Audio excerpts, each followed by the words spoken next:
Growing up in a modest brick house in suburban Chicago, I learned early that being dependable often meant being overlooked. I'm Sarah Mitchell, the responsible one, a role that guaranteed I'd be invisible compared to my younger sister, Amy. She wasn't especially talented or charming, but she had perfected the art of being perpetually needy, a gravitational pull that kept everyone else in orbit around her. "Sarah, honey, can you help me with dinner?" Mom would call from the kitchen when I was 12, while Amy lounged on the couch, watching TV and sighing dramatically about her long day at school. That was the pattern. I cooked, cleaned, and kept my grades up while Amy thrived in her role as the family's delicate centerpiece. The moment everything shifted is still vivid in my mind. I was 15, hunched over my algebra homework at the kitchen table, when the sharp crash of breaking glass snapped me out of my focus. In the living room, Amy stood amid the glittering shards of Mom's cherished crystal vase, tears already streaming down her cheeks. I just wanted to make the room prettier for Mom's birthday," she stammered, her voice cracking in the way that always summoned our parents like moths to a flame. Dad appeared within seconds, surveyed the scene, and did exactly what I knew he would. "It's okay, princess," he said gently, steering Amy away from the mess. Then, without a glance in my direction, he added, "Sarah, clean this up. And be careful not to hurt yourself." As I swept up the fragments of the $500 vase, money that could have gone toward my college fund, I made a silent vow. If my family wouldn't see me for who I was, I'd make sure the world would. From that moment, I wasn't striving for their approval anymore. I was striving for myself. And I succeeded. While Amy dropped out of college 3 semesters in, the academic environment just isn't for my creative spirit, Daddy. I graduated summa cum laude in finance. While she flitted from job to job, quitting when things got too stressful, I climbed the corporate ladder and built a thriving career in investment banking. By 30, I owned a beautiful Victorian house in a quiet neighborhood and earned a 6-figure salary. That's when the calls started. "Sarah, sweetie," Mom's voice trembled slightly, as it always did when she was about to ask for money. "Your father and I are a bit short this month. The property taxes came due, and Amy needs help with her rent again." At first, I didn't mind. I could afford it, and family helps family, right? But the requests kept coming. 1,000 here, 2,000 there. Every failed business venture of Amy's, the yoga studio that never opened, the cafe that folded in months, the online crystal shop that sold only to relatives, was underwritten by Mom and Dad, who, in turn, leaned on me.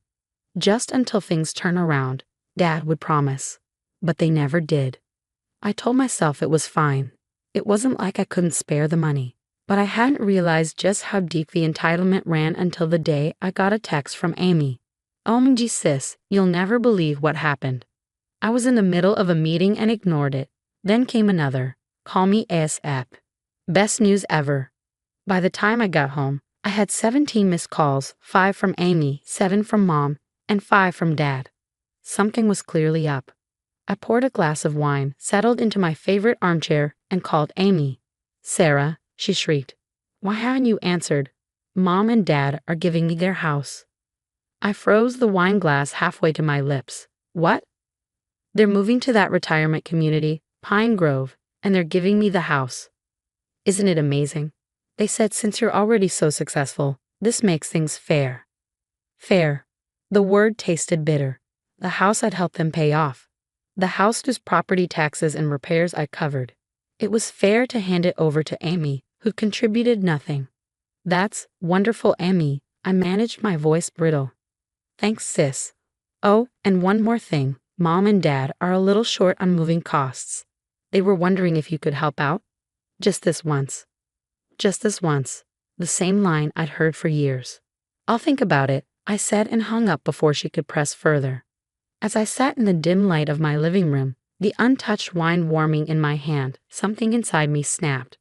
All these years I told myself I was helping my family because that's what good daughters do. But I wasn't helping them. I was enabling them. My phone buzzed again. Mom this time. I watched it ring until it stopped, then opened my banking app. The $3,000 transfer I'd scheduled for next month sat there, waiting. My finger hovered over the cancel button. 15 years of memories raced through my mind. Cleaning up Amy's messes, funding her failures, sacrificing my time, my money, my peace of mind for people who saw me as nothing more than a safety net. My mother called 6 more times that night. Each one went to voicemail, something I'd never dared to do before. Around midnight, the text started. Sarah, please call us. We need to discuss this as a family. Your sister is really hurt that you're not more excited for her. We raised you better than this, Sarah. That last one made me laugh. A short, bitter sound that echoed in my quiet house. They raised me better. They barely raised me at all. I was too busy raising myself, and sometimes Amy too. Sleep was elusive that night. Memories churned like storm clouds in my mind. Amy's 16th birthday, when they bought her a car, the same year they told me I'd need student loans for college because they were struggling. The Christmas I worked 3 jobs to cover tuition while Amy got a trip to Europe to find herself. The endless family dinners I cooked, the dishes I washed, the problems I solved, all while Amy basked in her perpetual state of need. By morning, I had made a decision. I wouldn't just cancel the transfer. I'd drive to their house and have the conversation we should have had 15 years ago. The drive felt surreal, the familiar streets mocking me with their perfect lawns and tidy gardens. How many of these houses, I wondered, were really being held up by invisible children, the ones who couldn't say no? When I pulled into their driveway, Amy's shiny new Tesla was parked there, a down payment courtesy of our parents, of course. I steeled myself and rang the doorbell. Mom opened it before I could knock. Sarah, thank God. We've been so worried. Why haven't you been answering? I walked past her into the living room. Dad was in his recliner, Amy perched on its arm like a princess holding court. Mom hurried to join them, completing the tableau. We need to talk, I said, standing in the center of the room. About the house, about the money, about everything. Dad leaned forward, his voice calm but condescending. Sarah, I know this might seem sudden, but your mother and I have thought this through. Amy needs. I interrupted. What about what I need? What about the fact that I've been paying your mortgage for 5 years? The property taxes? The new roof? The loans that were never repaid? Amy blinked. You've been paying their mortgage. Don't act surprised, Amy. Where did you think the money was coming from? Your crystal healing business. Sarah, Mom's voice sharpened. There's no need to be cruel. Cruel? I let out a cold laugh. You want to talk about cruel? Let's talk about the over $200,000 I've funneled into this family in the last 5 years. Money that went straight to supporting Amy's lifestyle.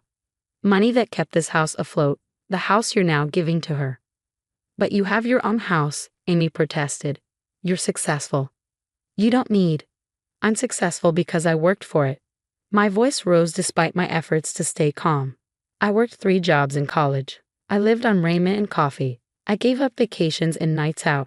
And I helped this family because I thought that's what family does. But family doesn't exploit each other, does it? Dad's face reddened as he stood. Now listen here, young lady. Everything we've done has been for this family. Your sister needed. No, I snapped. Amy wanted. There's a difference. And you two enabled her every whim while expecting me to pick up the slack. Well, guess what? I'm done. I pulled out my phone and opened my banking app. With a few taps, I canceled the next $3,000 transfer and deleted the recurring payments altogether.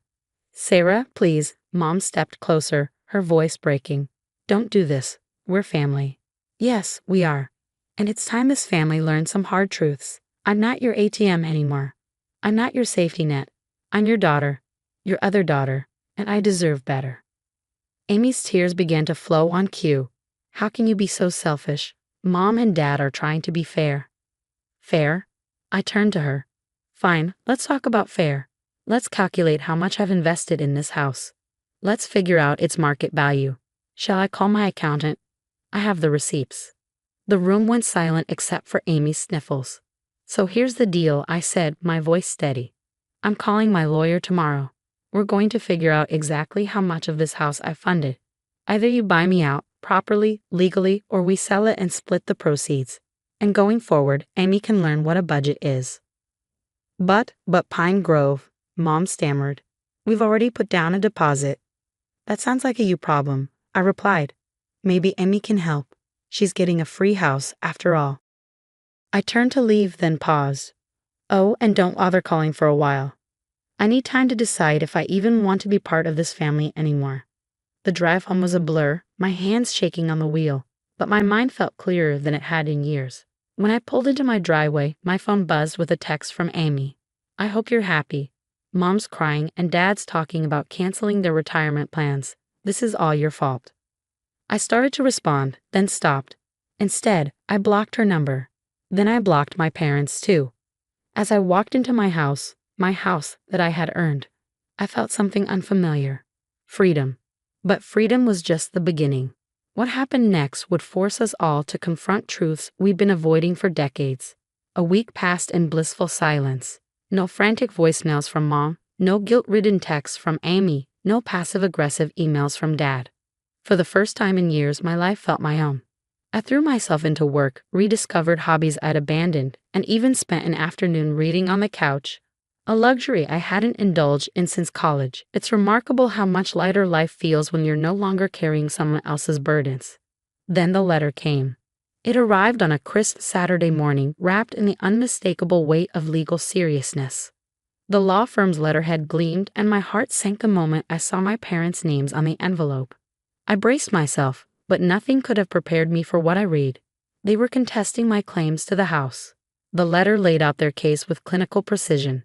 According to their lawyer, every dollar I had given over the years was a gift, freely offered with no expectation of repayment or ownership. They had proof, birthday cards with notes like, "Hope this helps with the house," and Christmas messages saying, "Just a little something to ease the load."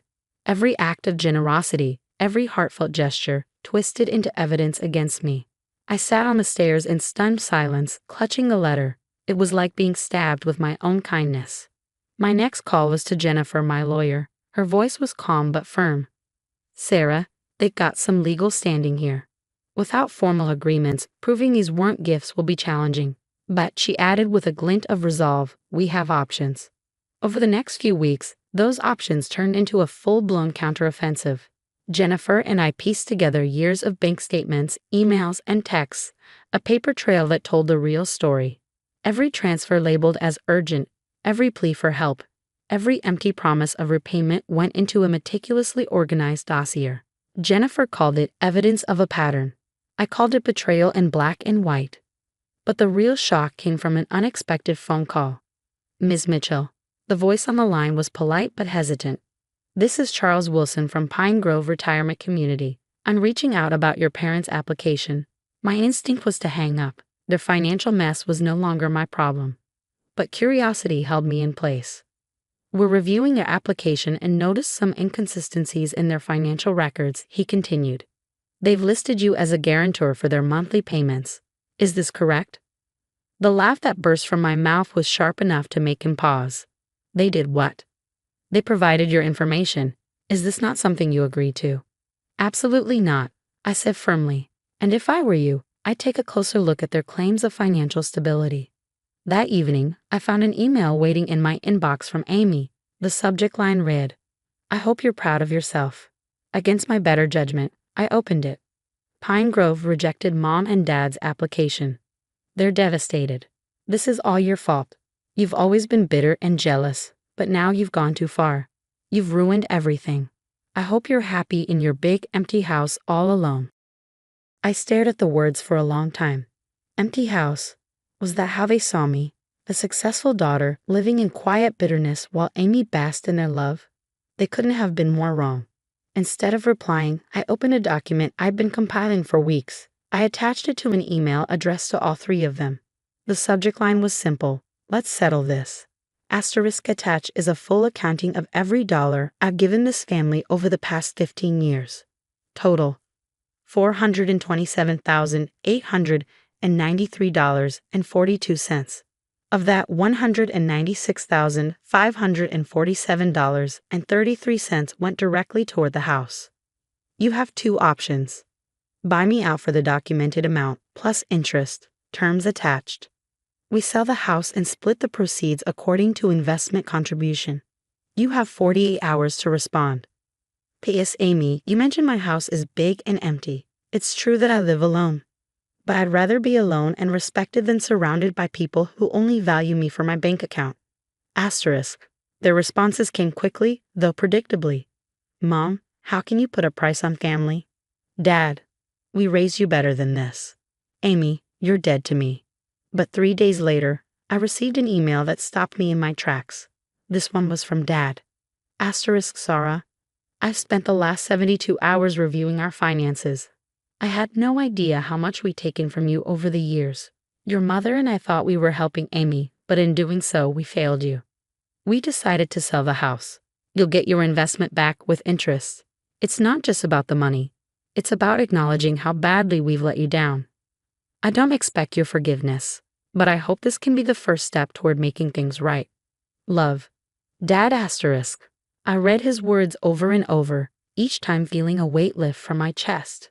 My response was short but heartfelt. Thank you for seeing me. 2 months later, the house was sold. Annie refused to speak to any of us during the process. Mom alternated between tears and icy silence. But Dad was different. Quiet, thoughtful, almost humbled. When everything was finalized, he asked to meet me for coffee. We found a smaller place, he said, stirring his cup. Something within our means. Your mother's adjusting. And Amy, he sighed. Amy's learning to stand on her own. It's about time. I nodded, not trusting my voice. Sarah, he continued, we taught Amy to depend on us, and we taught you to carry us. We failed both of you in different ways. I'm sorry. Truly. I know, I said softly. Can we try again? Not like before, but maybe as something better. I looked at him, really looked at him.